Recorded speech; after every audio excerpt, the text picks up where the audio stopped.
just gonna be getting ready for a Friday at school. Um, we today we're learning more about economic scarcity, um, opportunity costs, marginal thinking, doing a fun activity where they had to decide what to bring for a road trip and choose a route next, and everything about going to Hawkins, Indiana for a Stranger Things road trip to show them about, making choices and what economics really is all about. But I'm gonna get ready for school tomorrow, a Friday.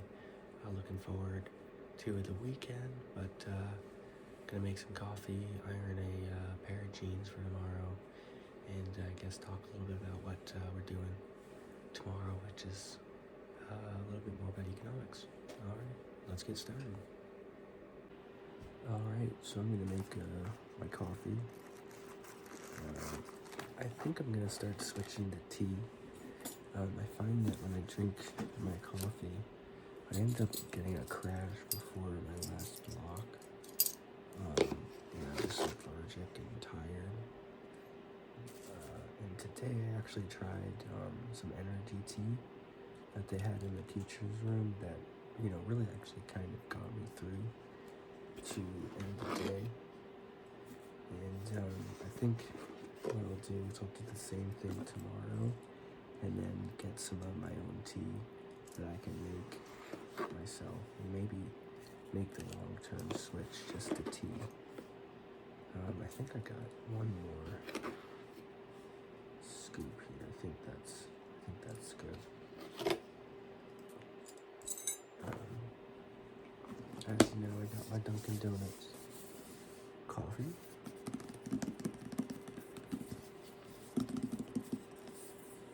Original blend, medium roast.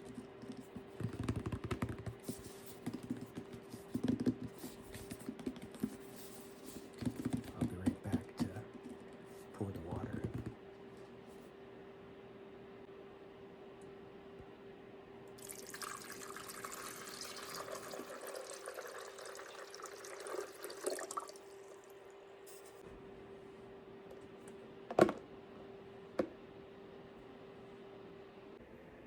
Well, while my iron is getting warmed up, I guess I'll talk to you a little about what happened today.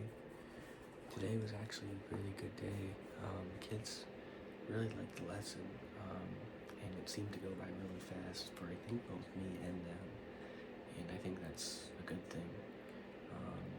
I remember a lot of kids saying, wow, that class is over, and sometimes classes feel like they drag on, and I think that if I split up the lessons and have, stuff going on in each segment, it really does make the class go by fast for both me and the kids. So I hope to continue doing something like that because it makes the days go by a little quicker.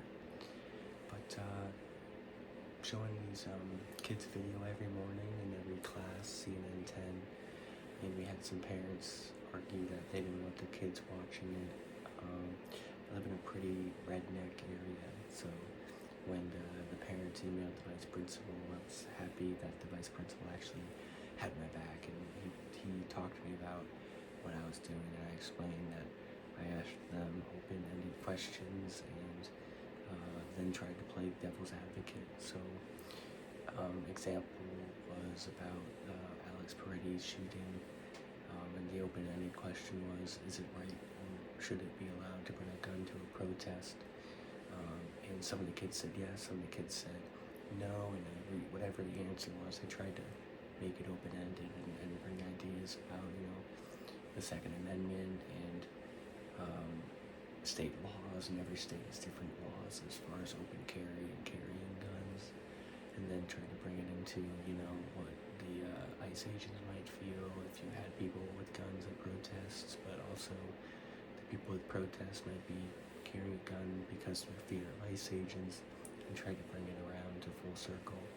And I hope the vice principal told that to the parents. One of them has already been persuaded to allow their kid to watch the CNN 10s, and I hope that the other two also are going to kind of get on board with it. But the vice principal also said that if it was needed, I can send that kid out for those 10 minutes, and then, have him search news himself, which would suck for the kid, but I don't want to end it, because it is, I think, a good way to begin class. It's this routine. Kids come in, we watch CNN 10, we talk about it, and then we get started on our day. So, well, that sucked for that one kid. I hope that those parents will allow their kid to stick around in the classrooms. I can see that I'll probably just have that kid go for that 10 minutes, and I think it'll be okay. But I think the iron should be ready now. So let's get the iron in here. I'm going to be wearing some jeans tomorrow. It's Friday. Not that we have Jean Friday. In our school, we can wear jeans any day. But just going to iron them just a bit.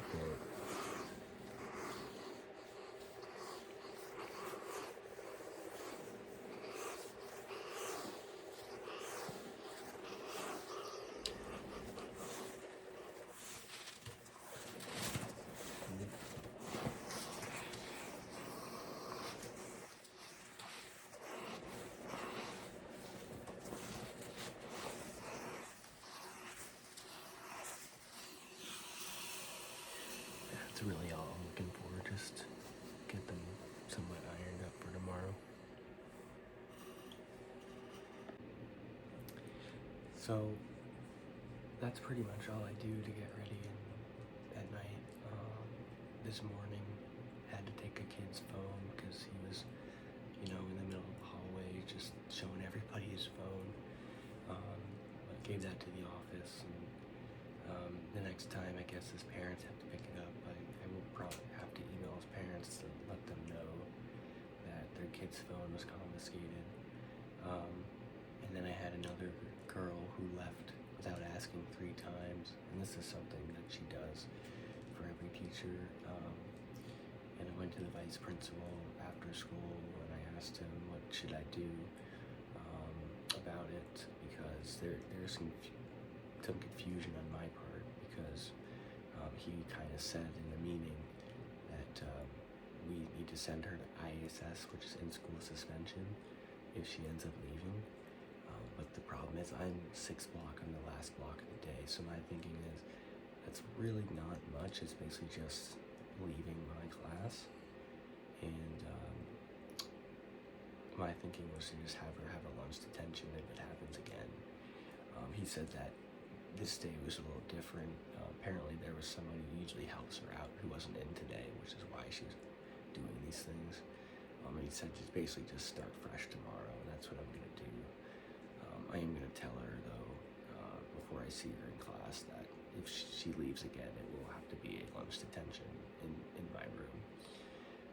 But the one thing I keep really appreciating about this school is that they do end up having the backs of the teachers with the CNN 10 and the behavior, and it is a blessing to have an administration that really does factor in teachers and make sure that we are taken care of. So I think that comes with the territory of the vice principal, because he used to be a teacher at this school. So I am very excited at this school. I keep saying I think it is the best school that I ever worked at. But tomorrow I'm going to be doing my economics. We're going to finish up that travel to Hawkins, Indiana, and then we're going to do a slideshow with some Cornell notes about why economics, go into sunk cost fallacy, and make sure they understand opportunity cost and scarcity really in depth. But tomorrow's Friday, no football on this weekend. I think I'm going to go see a movie. I'm trying to decide what movie to watch. I haven't seen Avatar yet. So that might be the movie I go see. I gotta get my gym stuff ready, actually, so let me go get that ready. Alright, I'll see you then. Alright, so I got my gym bag. We're gonna go with the black shorts tomorrow. And the red top. Not that it really matters going to the gym. That's why I don't care. Twinkle. Today I did back and biceps. Tomorrow I believe legs. But that's the easy part of getting ready. I'm also gonna check the mouse traps. I did catch one nice, or mouse, but I'm gonna set some traps. I know that the mice are still here, so they have decreased. I remember when I first started setting these traps, I'd catch like 3 a night. Now I'm catching like 1 every 3 days. So these traps are really doing me wonders when it comes to mice. Got my traps, I'm gonna go set them. But that's what I'm gonna call it there. I got everything ready. Hope you all have a good rest of your night. And whatever you're doing tomorrow, hope you have a good Friday. As they say, Friday. We'll see you guys soon, everybody. Bye-bye.